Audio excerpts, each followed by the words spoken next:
Hey everybody, we got a little bit of extra time.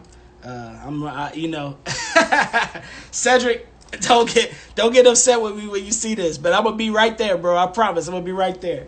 But yeah, we got a little extra time we're gonna spend with the Baylors. I think I got about good, 5, 10 left. What's up, Bernard? It's good to see you, man. Thanks for hanging out, bro. Kevin Sparks, thank you for hanging out. I'm gonna bring them in, and we're gonna wrap up. Hold on a second.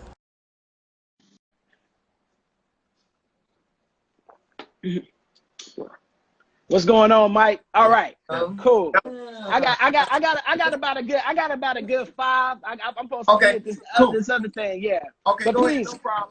So I yeah, wrapped it up. Where was I with streaming? Okay, so I'm saying all this to say this. I'm gonna wrap this up, but it's yeah, important to really understand just branding from a standpoint of knowing where you want to start and know where you're going and set goals. Set the main goal and then start at the beginning because everything that we did so far was strategic. I mean, we were blessed, to get 2 Grammy nominations as independent artists, and just know it's amazing. That's that's amazing. achievable. But this could be achieved, man. We're not the only ones that can achieve this, and I'm just saying that to encourage. But you just got to know where your starting place is and set goals. You may not be able to tell everybody all the time what it is you're trying to do, but you just got to move sometimes in silence. And set those goals based on information.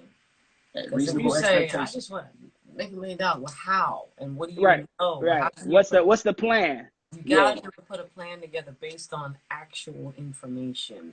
I think the biggest details between successful artists and working artists, because there are plenty of artists that work and they get their money and they're cool, but the ones that really become successful, they have the details are tight. Yeah. Because we everybody could play and everybody has this grand vision. Okay, I'm gonna go on tour, but like instead of like I'm gonna go on tour with this specific person, I'm gonna learn these records. Right. I'm gonna be at these gigs when they see That's me. what we did grow up. That's what I did. When I wanted to play with Kenny Garrett, I didn't just have his albums. I had all the bootleg concerts from Tane all the way to Chris Dave. I mean, come on, learn the book, learn the set. Yeah. That's real. That's real. That's it. I think that gets lost. Everybody's just trying to play and get discovered by somebody as opposed to like being very specific. What's my sound like? Who do I think would gravitate towards the way I play? Who do I like to hear and their sound, and is my sound matching that? You know what I'm saying? Right. Having those type of ideals are definitely important. Yep. Waiting to be discovered, figure out how you can create your opportunities. Yeah. None of it's easy. Yeah. It was funny, man. I got to New York in 2013 and I knew for a fact, I was like, I'm gonna play with Winnard. That's gonna be. I knew it was gonna happen because I'm from Chicago. I know what my sound like. I knew what his band sounded like from coming. You know what I mean? Mm-hmm. And so I popped in the what's that joint he was running in Jersey City? Gosh, yeah. I'm blanking. Yeah, it ain't trying. No, this soulful. It was very soulful. I can't believe I'm blanking out on it. I played there so many times, Jesus. I'll come back. But whatever. Moore's Lounge. Thank you, Mike. Moore's Lounge. I'm just saying, man. I'm sorry, y'all. Hey, y'all. I'm in a sense of the moment. I was like, Trump. All the other clubs. I lived in Montclair. That was very nice. I knew it was Moore's Lounge. Yeah, man. But it was run by this small. It was run by the small African American couple. And, it was like I said, man, I knew for a fact I was going to play with Winnard's band. I didn't know how it was going to happen. I was just like, well, I mean, I knew Stacy was in the band before I knew Josh, Josh Evans was in the band. I was like, I feel like that's going to happen. And I mean, I got to New York 2013. I think by the middle of 2014, Winnard was calling me regularly for that band. Brother playing too. Man, y'all can check him out, man. Check out this brother, seriously. Thank you guys. It's about y'all today. And no, you're doing a great job on this platform too, man. Man, I appreciate that. That means a lot, man. I like I said, I started this as a way to kind of just stay sane through this whole thing, but it's taken off, and it's been it's been something I've always been interested in, And Yeah. I like, you know, I love getting to know people anyway. And so it's easy for me to sit and talk. I can make up something to talk about for a So what I'm night. gonna do is we're gonna send them our new record when we finish. Oh, listen. Send it Oh to yeah, us. and We gonna, I actually I have since I have a sponsor, I have a gift for y'all too. So I'm gonna send you. I just yeah, I got Gene, I got you. I love it. I got some, you know, shout out to Shannon Shannon Fashions, wherever, you know, Shannon Shannon, but she's making some masks for everybody during the quarantine. And Love it. so we gotta, you know, I'll send you a link and y'all can pick y'all mask, whatever y'all want. Man, And thank you, sis. Oh, Thank that's you. yeah, I'll get y'all. Yeah, Shannon. Love it. yeah. I'll make sure she would Oh, that's definitely beautiful. love that. Yeah. I love it. And Jam of the Week, Jam of the Week's been doing some promos, so shout out to Jam of the Week. You know, I like. Thank you. I've been very surprised and honored by the response and people, you know, like I said, you know, I mean, Nick's come on the show, Keon's come on the show, Love it. you know, and it's not for me, it's not necessarily about names. I've had 20 something episodes. I'm sure I could name some people that y'all haven't heard of yet, but you know, it's just about people who I rock with. And I remember hearing y'all band and I was like, man, this is what it's supposed to sound like. Bro, that And, Thank you. at Smoke, I was like, man, they so dope. They so dope, you know. Oh. And the thing I loved about it again, like, G, you don't never pop the, you know, from Jean A fame, you know, you don't never do none of that. You just be like, G Baylor, this is Marcus Baylor. We are the Baylor Project. Y'all move together at the same time. Like, it's the things y'all do. Gene is the name my mama gave me. That's and right. Sometimes you have to remember that in this industry has the potential to just take you out of here, up here, if you don't really stay connected here. And so a lot of times we can be so overwhelmed by the sense of the need to create hype because the industry is so based on hype. So it's not like, you know what I mean? Yeah. So it just got to the point. And then here's the thing. When I started, like, you know, kind of transitioning back into jazz, because I went to Temple for jazz vocal, but I didn't really know anything about it. I was like, oh, that sounds like fun. I'll do that. And fell in love with the music. So I always wanted to come back around, but it was just the right time and season. And it's like, let me tell you something. Honey, in the jazz world, they'd be like, yeah, whatever. Can you swing? Y'all don't care nothing about anybody and whatever. That's cute. Can you swing? You know what I mean? So it's like, it's just like at the end of the day, my name is what my mama put on my birth certificate. Nah, like I said, everything is so strategic with y'all the way y'all move. I guess I'll ask one more question. You know, y'all been together for a number of years now. We still together. And we still together. How did you know? I love your y'all back and forth. It's very you know, y'all rib on each other a lot, but it's all out of love, you know. I mean, even yesterday, you know, Marcus was like, hey, well, Jean working on, she building the stuff, she the builder of the house.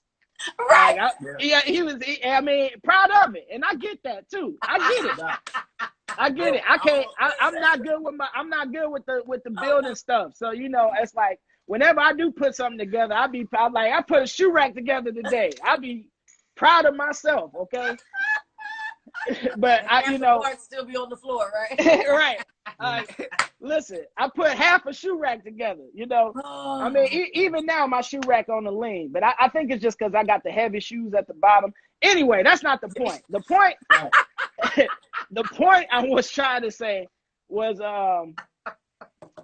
how, you know, do you guys, how do you guys, like accentuating strengths, and covering for weaknesses? How does that work in regards to your partnership? You know, like, wow, it's necessary. Yes, we would fail without it. It's absolutely necessary. If you came in the studio and looked at all of this stuff, all this foolishness is going here, and asked me to turn it on, I'll be like, babe, he asked me to turn it on. I'll say this to you. It's absolutely necessary. I mean, obviously there's a level of comfort when we know that we can rely on the other one to do certain things. But I think just in a any kind of a partnership, whether it's a marriage or whether it's a business or whether it's a musical union or whatever, you have to work within each other's strengths and respect those strengths, and then understand there's weaknesses as well. And while you can kind of work on strengthening those weaknesses, there's certain things like if you said, okay, babe, I want you to help me put them little things that I was putting together, man, them things would come out like this. I have the patience to do it because I enjoy it. I don't lay no floors. I don't paint. And I don't want him to. I'm like, just please go in the other room. But this is the other side, though. You know what I mean? And when he comes in to set this up, he's just like, I love you. Get out of my way. And I'm going to do it. Okay, bye. And I'm happy to leave. Bye-bye. But I'll say this. I'll say this. One thing that I realized by being independent, it helped us discover things that we didn't never know, that I didn't never know we were good at. Like, I give you an example, like, man, now we definitely got to add to the team. But like, for instance, when you look at just knowing how to hire people and outsource and have a knack for that, like, for instance, when it comes to the photo shoots, I'm used to being like, yo, let me go show up and knock out these pictures in about an hour. I'm going to throw in this outfit and be done with it. Well, her experience of doing music videos and photo shoots, yo, when it comes to the photos and like, even like just a strategic side of knowing, like, I didn't even know this exists. They go out, what y'all call it? They go out and what's that word? Site visits, location. Yeah, they go out and location visit for our photo shoots. All the way down to the strategic. Like when we work. If y'all can see the picture there, but that's one of the pictures right there. right. That did not just happen. Yeah, that's dope. we had to plan. Yeah. It was a whole So I just want to say, yeah, like they took time to plan it, even all the way down to like when her and Danica Pendleton, shout out to Danica, the amazing photographer. Oh, she's like, great. Shout out to together, Danica. Yeah. They get together. When they get together, it's over. It's like, I'm not a part of none of that. I don't like, I'm looking. And every time I'll say, well, okay, well, we have to do the music, and then I'll look at the concept and what are we saying, and da-da-da-da. And if it's a concept record. She can easily do that for any major. I'll look at it and say, okay, well, we want to, what's the story that we're trying to tell? And then she put that stuff together for both albums, and he'll come up with an idea for the location, and I'll say yes, and then I'll go and find the right one and suss it out, and then set up visits, and then we'll plan out. Yeah, where like do a screen. What's it called? You gotta cut out. Storyboard. Everything. Yeah, they do all like, that. So with we're trying to tell a story. So with that being said, this is the other side. No. You know, being independent forced us to get our own studio, and it's to the point like. The last thing we dropped was Sit On Down. I did, quote unquote, where they get the stems from the other. I basically did a rough mix of, we did a rough mix of that. So it's like, I didn't realize a lot of these qualities exist. And, in terms of that video, she edited that. So when it comes to certain aspects, it's like, I'm like, wow. Like, but a lot of that comes from, I didn't realize our families. Like my brother got me into studio recording, but at the same time, he understands video production like crazy, my family's church. And my uncles can build anything. Yeah, so that's where it comes from. I realized that. Her uncles, like, that's where the whole drawing, and now if it comes to sports and the game of basketball 101, I don't care if she went to college on the Division I scholarship for lacrosse. She the first black lacrosse player we all know. Everybody. Wow. Wow. I'm telling you now, if you get on the basketball court, I'm playing you like a man. That's yeah. We're going to come back for round 2 for that one. No, you listen. Look, when the record drops, we should have y'all back because I don't, like I said, I don't know what's up with my setup, but it's cool. Look, get to what you need to get to today. I know you got to head out. We love y'all. Keep supporting this amazing platform. Christopher McBride. And, Thank you, man. And follow him, follow us, our website, Instagram, all that stuff. And you on YouTube too? Yeah. I got my YouTube page is on there. And by the way, this video will probably be on the YouTube page by next week or something like that. Yeah, we'll I try to get them all from here. It'll be on my the first part of the interview is on my IGTV page already. So we'll get it set up. But we appreciate y'all. Thank you, Baylor. I appreciate your time. Say what. And if you need a Sit On Down t-shirt, go to the website. Sit On Down. So listen, the BaylorProject.com. Get your merch. Get your pre-order for the CD. Like I said, I appreciate y'all, and I will hit you up later today for the address so I can get y'all a gift. Okay. Okay, cool. All right, we'll holler. Thanks, Chris. Sunday, Eric Reed, everybody. Eric If you want Reed to, on Sunday. Eric Reed, the bishop of it all. Yeah. I'll see y'all, and I'll see everybody else on Sunday. Thank you guys. Appreciate you. Thank you. All right.